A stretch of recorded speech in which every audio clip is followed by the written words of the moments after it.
ಮಾತುಗಳು ಲೂಸ್ ಮಾತುಗಳು ಮಾತಾಡ್ತಿರ್ತಾರೆ. ಹಿಡಿದೋಗ್ಬಿಡ್ತದೆ ಕ್ಯಾರೆಕ್ಟರು. ಅವ್ರು ಎಲ್ಲಿದ್ದಾರೆ ಅನ್ನೋದು ಮರೆತು ಹೋಗ್ತಿರ್ತಾರೆ.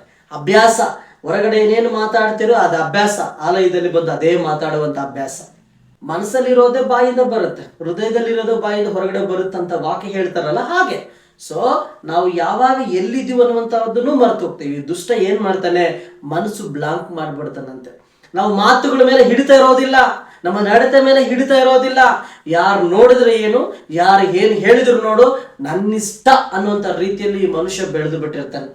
ಆದ್ರೆ ದೇವರ ಆತ್ಮರು ನಮಗೆ ಹೇಳ್ತಿರ್ತಾರೆ, ಮಗನೇ ಮಗಳೇ, ನೀನು ಮಾಡುವಂಥದ್ದು ತಪ್ಪು, ನೀನು ಮಾತಾಡುವಂಥದ್ದು ತಪ್ಪು, ನೀನು ಇರುವಂಥ ಸ್ಥಳ ಇದಲ್ಲ, ನೀನು ಮಾತನಾಡುವಂಥ ವಿಚಾರಗಳು ಇದಲ್ಲ, ನೀನು ಉತ್ತಮವಾದ ಸ್ಥಿತಿಗಾಗಿ ನಾನು ಇಟ್ಟಿದ್ದೀನಿ ಅಂತ ದೇವರು ಹೇಳ್ತಿರ್ತಾರೆ.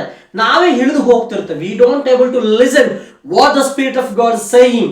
ದೇವರ ಆತ್ಮರು ಹೇಳುವಂತಹ ಮಾತುಗಳು ನಾವು ಕೇಳಲಿಕ್ಕೆ ಆಗೋದಿಲ್ಲ. ಯಾಕೆ? ನಮ್ಮ ಆಲೋಚನೆಗಳೆಲ್ಲ ಲೌಕಿಕವಾಗಿ ಮುಳುಗಿರ್ತವೆ. ಇವತ್ತು ರಾತ್ರಿ ಕೂಡ ದೇವರು ನಮ್ಮ ಹತ್ರ ಮಾತಾಡ್ತಾರೆ. ಮಲ್ಕೊಂಡಿರುವಾಗ, ದೇವರೇ ನೀನೇನ್ ಮಾತಾಡ್ತಿ ಅಂತ ಕರ್ತನಿಗೆ ಕೇಳುವಾಗ, he speaks the truth and he protects. ಸತ್ಯ ದೇವರು ಮಾತಾಡಿ ನಮ್ಮನ್ನ ಕಾಪಾಡ್ತಾರೆ ದೇವರು. ಸೊ